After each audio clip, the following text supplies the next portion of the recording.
Still #1 and sparring with Draper, return of Sinner. 3 weeks after his third Grand Slam triumph, it was announced the world #1 had accepted a 3-month ban for failing 2 doping tests in March 2024. Sinner had been cleared of any wrongdoing by an independent panel after testing positive for the banned substance clostebol. But the 23-year-old Italian was subsequently told he should bear responsibility for his entourage's negligence and received a suspension which ends on Sunday night. With Sinner set to make his comeback at the Italian Open in the coming days, BBC Sport explains how he has not been usurped at the top of the ATP rankings and what has been happening over the course of his ban. When Sinner steps back on court in Rome this week, he will still be ranked as the world's leading men's player. Defending the Australian Open title opened up a huge gap of 3,695 points to Germany's Alexander Zverev, the player Sinner beat in the Melbourne final. But, with 4 Masters tournaments to be played in Sinner's absence, it appeared there was ample opportunity for Zverev or Carlos Alcaraz to dislodge him from his ostracized position. Sinner watched both of his nearest rivals fumble the chance to significantly narrow the gap. By losing another Grand Slam final, Zverev had fallen short again in his quest to finally land a major title. It weighed heavily on his mind. The 28-year-old German was beaten by American qualifier Lerner Tien in the Acapulco second round, by 43rd-ranked Talon Griekspoor in the Indian Wells second round, and by France's Arthur Fils in the Miami Open fourth round. Losing his opening match in Monte Carlo did irreparable damage, rendering his Munich title insignificant in his pursuit of Sinner. Zverev believes the possibility of becoming world #1 did not have an impact. "I was just playing bad, to be honest," he said. "Australia did affect me and there was a lot of things that, in my mind, I was not playing well." Alcaraz, already a 4-time major champion before his 22nd birthday, had even further ground to make up.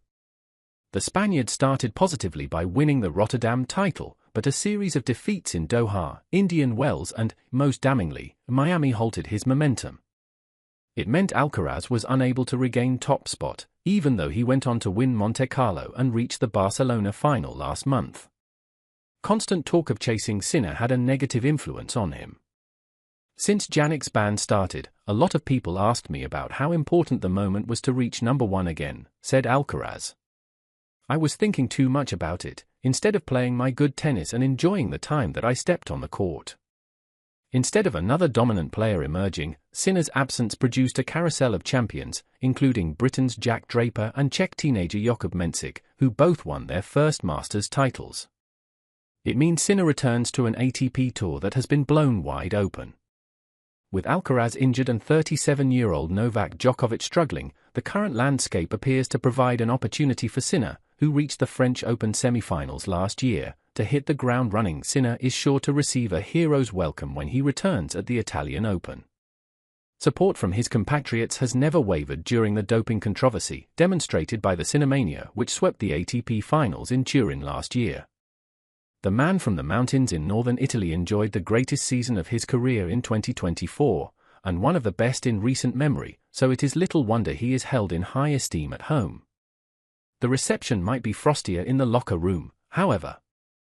Sinner has talked about how he felt uncomfortable around his peers at the Australian Open. "It was a bit like some players looked at me differently and I didn't like it at all," he told Italian broadcaster RAI. 3-time major champion Stan Wawrinka was among many players who criticized the way Sinner's case was handled, while plenty of others felt the timing of his ban was convenient.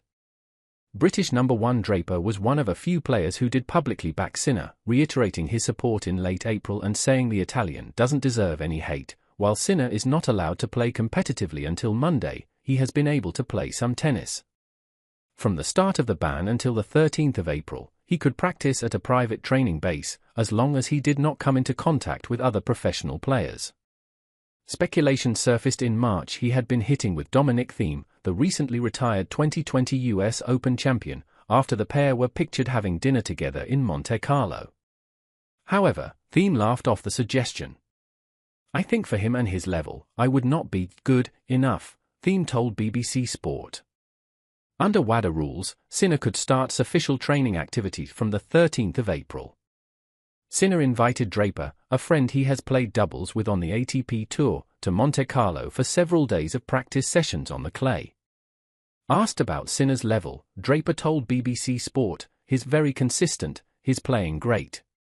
Maybe a little rusty in some areas, but with time he's improving every day. The more points we played, the more he was getting better. It was great to be around him for a few days and get some good sparring." Sinner was surrounded by his trusted team in Monaco, coaches Simone Vagnozzi and Darren Cahill, plus fitness trainer Marco Panici, physio Ulises Baggio and osteopath Andrea Cipolla. Draper said the trip was strictly business. "I didn't speak to him too much to be honest," added the 23-year-old world number 6, who lost to Sinner in last year's US Open semi-finals. On the court, Jannik is always very professional, he's #1 for a reason. He seemed in good spirits, had a great team around him and great people who have supported him through a tough time.